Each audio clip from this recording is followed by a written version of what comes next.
Hello, beautiful people, and welcome to my channel. My name is Jennifer Diamond, and I live a whole food, plant-exclusive, sofas-free, gluten-free lifestyle for health and well-being. And today, I thought we would try something that I've never tried before, which is making hibiscus tea using hibiscus flowers.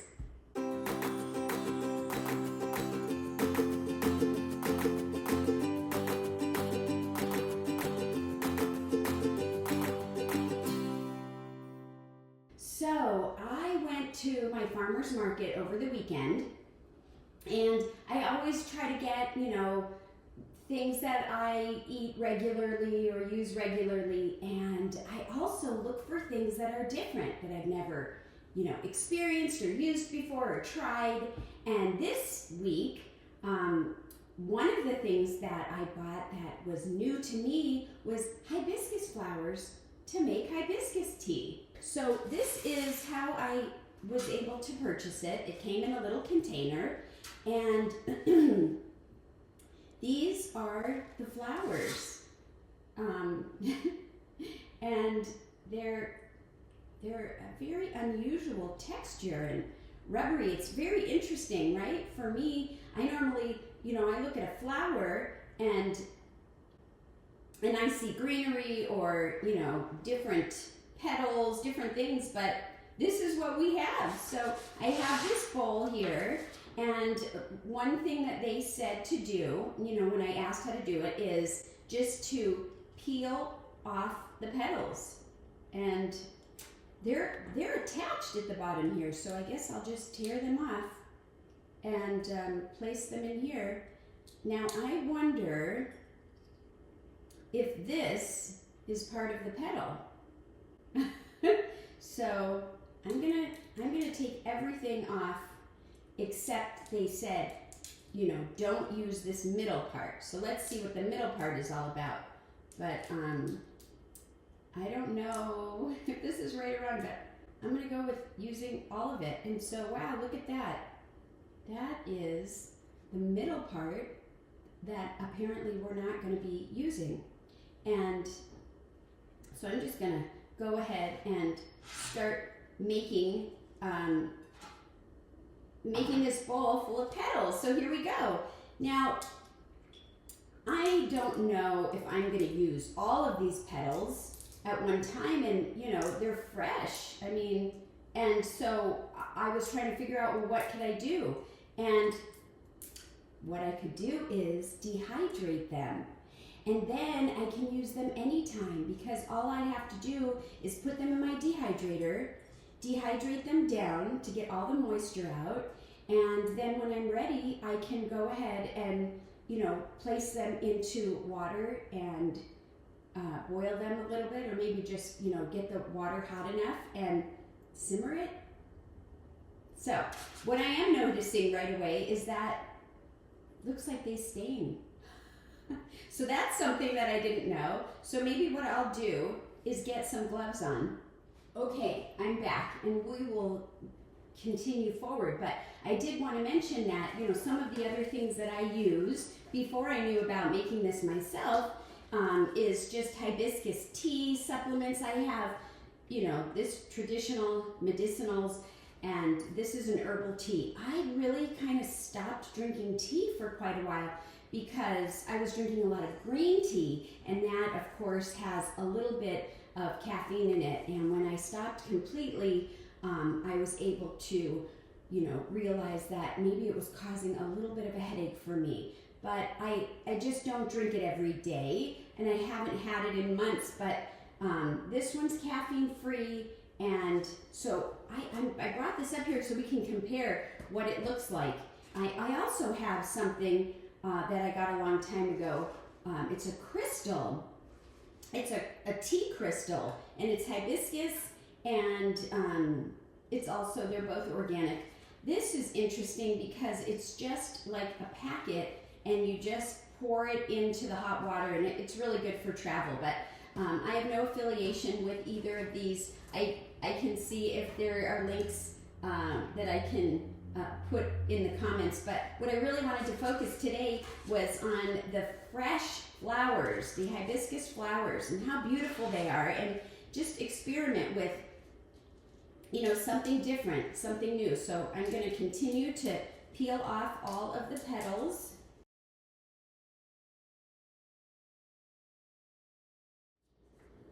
And here goes our last little guy. Uh-oh, what happened here? I just dropped the inside. Maybe there wasn't an inside. Huh. Well, this one didn't have an inside. Isn't that interesting? You know how these all have this little ball?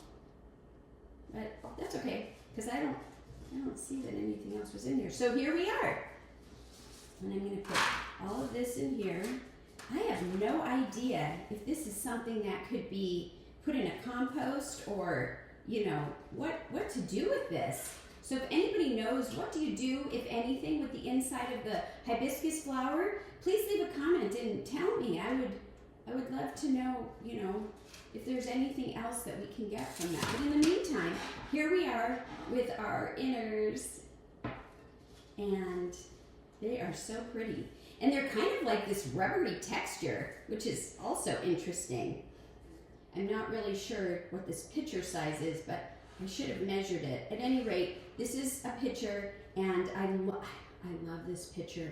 It's heat resistant, and you just put it right on the fire. And what I love about it so much is that I can see what's going on inside.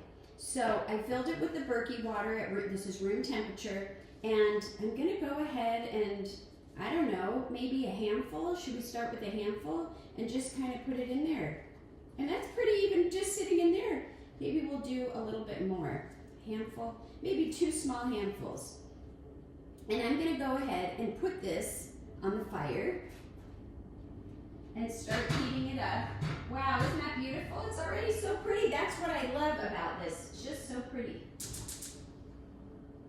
And I'm just gonna let that start doing its thing.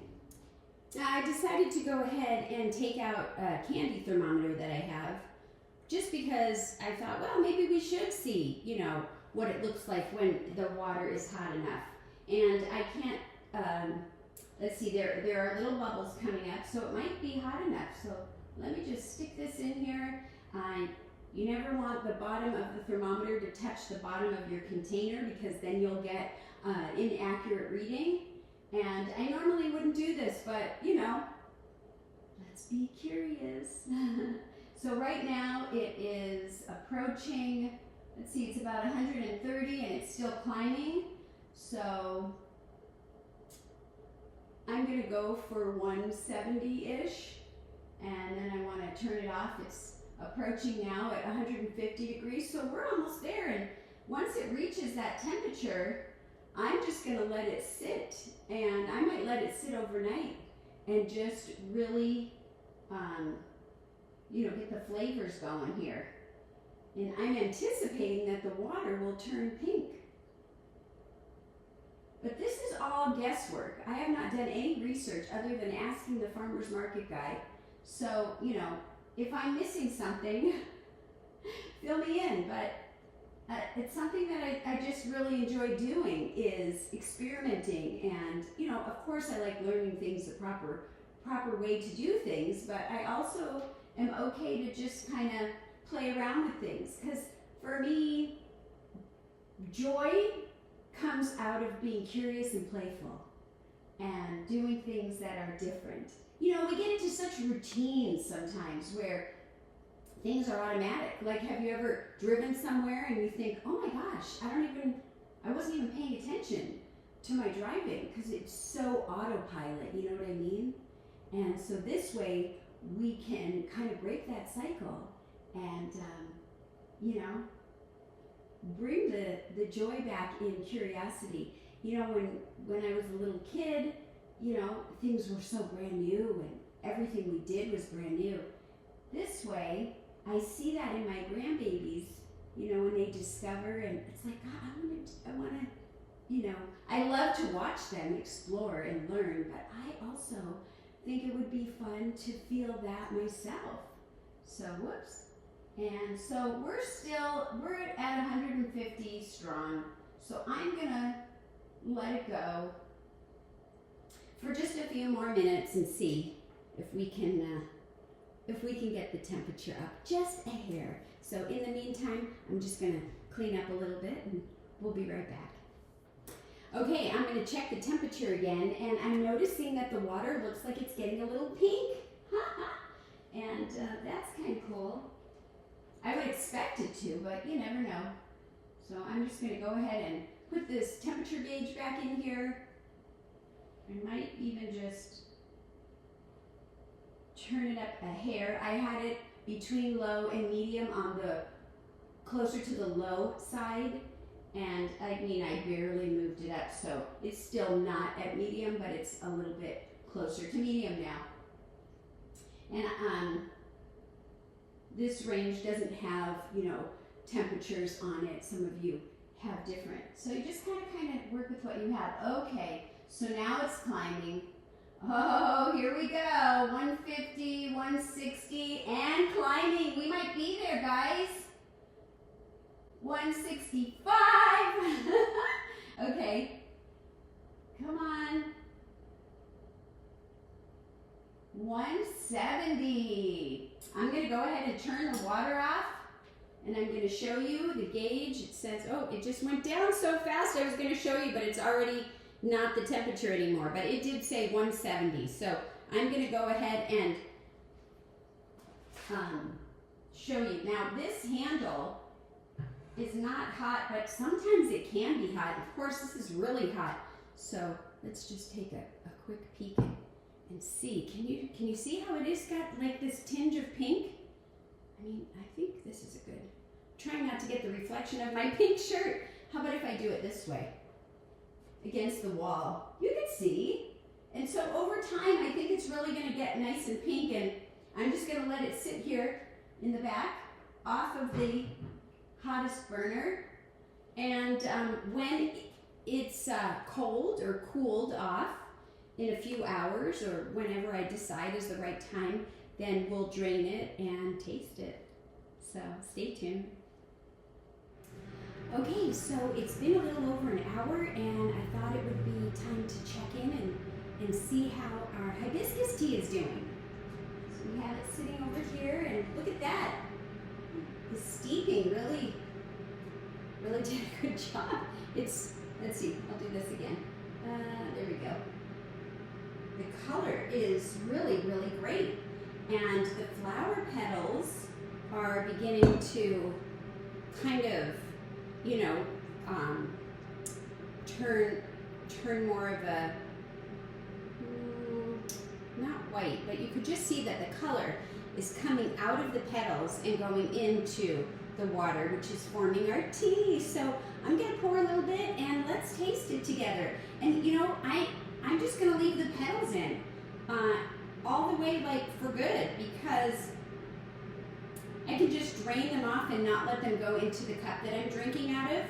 And this way it'll continue to have that steeping effect, and who knows, maybe tomorrow it'll be even darker. So this is great. And another thing that I really like to add to my hibiscus tea is fresh lemon. So that's really pretty to have, like a slice of lemon wedge where there's that bright yellow color sitting in something that has this beautiful hibiscus pink color to it. So let's go ahead and put something together and have a taste. Okay. Whoops. So I'm going to go ahead and slice a little lemon wedge. And, you know, some people like to sweeten their teas. I just like it how it comes. So let's see if I can pour it without getting the flowers in there. If I can't, then I would pour it through maybe a nut bag or some other kind of mesh bag, and then that would allow the flower petals to sit in the mesh bag, which I could even leave in there or just pour back in. But let's try. Let's see what happens if I could do this. Oh, no, there are some flower petals coming in. But what I might do, because there's just a few of them floating on the top, another thing is, you know, maybe I'll just scoop them out out and put them back in. And I mean, well, this is a good opportunity for us to see, you know, that bright color is almost gone. And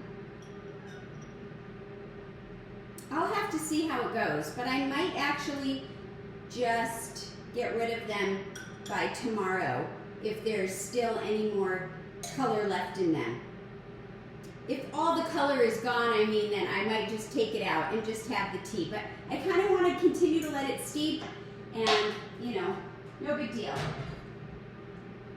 Okay, so my goodness, this is a beautiful color.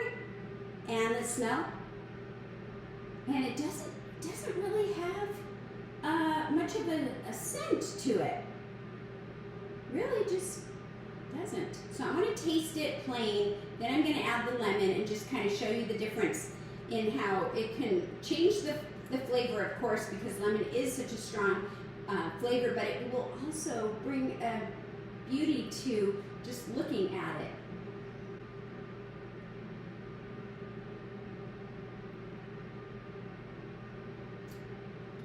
Wow, okay, that had a very nice, very lovely floral flavor to it that I can't smell, that I can taste, and it is not overpowering at all, and it's still warm, so it feels good to me. You know, I also enjoy ice hibiscus tea in the summer especially, and so once the steeping is done, you could also add a lot of ice and then pour it over if you wanted that, or keep it in the refrigerator. But boy, this feels good on my hands to hold, and it also, it's just surprisingly tastes so soothing and soft, and just like a gentle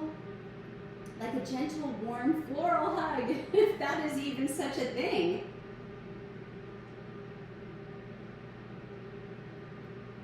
There is a very slight tartness to it. I mean, ever so slight. The notes are just so gentle. I mean, I don't know how else to describe it. So let's go ahead. This might actually even be too much lemon, but I'm going to go ahead and not squeeze it in there. I'm just going to let it go to the bottom, and see what I mean? How there's, like, you know, this pretty, let me see, hold on. Just a pretty extra color that, you know, you might enjoy, especially if you like the mixture of the lemon with the hibiscus. And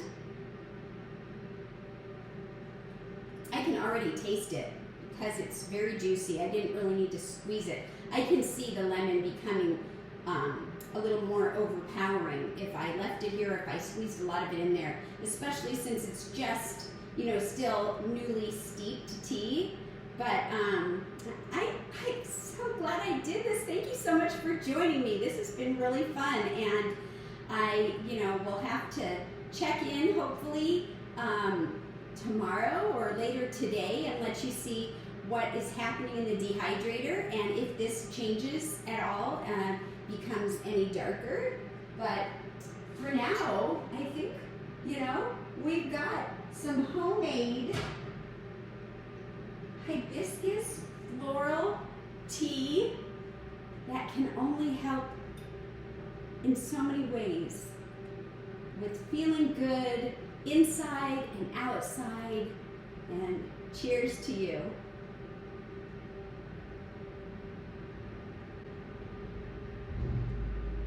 Gosh, I just love it. So thank you, everyone. We'll see you soon.